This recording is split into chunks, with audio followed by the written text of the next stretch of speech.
महाराष्ट्र के परभनी में आज हमारे लोगों को हमारी जरूरत है।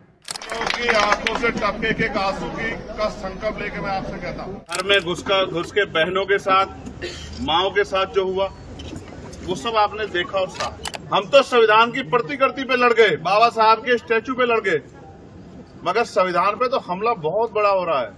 ये लोग नहीं समझते, इनके लिए संविधान मात्र एक किताब है, हमारे लिए सब कुछ, हमारी दुनिया है संविधान।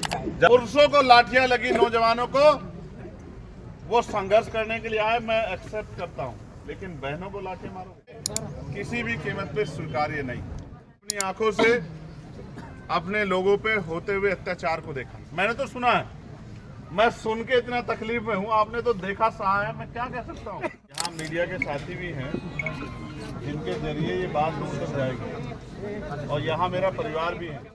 जो लोग घूमते हैं वो सब लोग रक्षक नहीं होते हैं। इनको सही में पता लगा कि जिनके कंधों पे रक्षा की जिम्मेदारी है वो रक्षक नहीं। अच्छा किया आपने इनको मारा, लेकिन आपको ये नहीं पता कि आपने किस क्रांति को जन्म दिया। परभनी में आपको एहसास नहीं। हम इस देश में सिर्फ एक बात की कीमत चुका रहे हैं कि हम इस देश के संविधान की सुरक्षा की गारंटी लेके बैठे, जबकि संविधान ने तो सबको अधिकार दिया, लेकिन हमारे दिल में ज्यादा दर्द है संविधान के खिलाफ। जब भी एक हल्की सी भी आंच आती है तो हमें तकलीफ होती है। हम तो संविधान की प्रतिकृति पे लड़ गए, बाबा साहब के स्टैचू पे लड़ गए, मगर संविधान पे तो हमला बहुत बड़ा हो रहा है। तमाम जो अवसर थे वो खत्म किए जा रहे हैं। रोजगार नाम की चीज चिड़िया के रूप में रहेगी। महंगाई ने कमर तोड़ दी।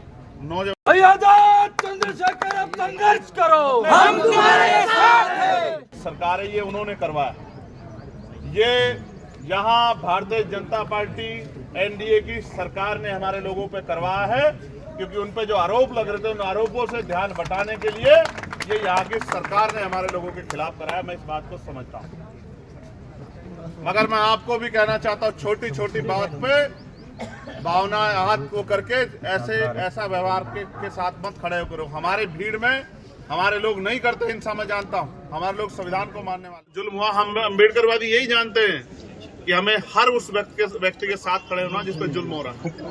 अभी तक एफआईआर दर्ज नहीं हुई है, अभी तक जितने लोगों को पीटा गया, इनोसेंट लोगों को, निर्दोष लोगों को, उनकी एफआईआर दर्ज नहीं हुई है। और मैंने अभी एसपी से बात की, मैंने उनसे कहा कि एफआईआर दर्ज करो, और नहीं होगी एफआईआर दर्ज तो आप चिंता मत करो। उन्होंने मुझसे कहा कि जांच हो रही है, न्यायिक मजिस्ट्रेट जांच हो रही है। मैंने उनसे कहा कर लो जांच, क्योंकि ये गलतफहमी में मत रहना कि हम 1-2 महीने में इस बात को भूलने वाले। हम मरते दबते तक अपने लोगों की पीठ पे पड़ी एक लाठी। मेरी बात को आप याद रखें, हम वो लोग नहीं है। वो जमाना चला गया जब हम पढ़ते लिखते नहीं थे, तो रोज हमारे सामने मुसीबतें थी तो हम भूल जाते थे, लेकिन अब हम भूलने वाले नहीं है। ना इस निकम्मी सरकार को भूलेंगे और ना हम पे लाठी चलाने वाले इन पुलिस कर्मियों को भूलेंगे। और आएगा वो दिन कि हिसाब होगा, मेरी बात को आप याद रखें।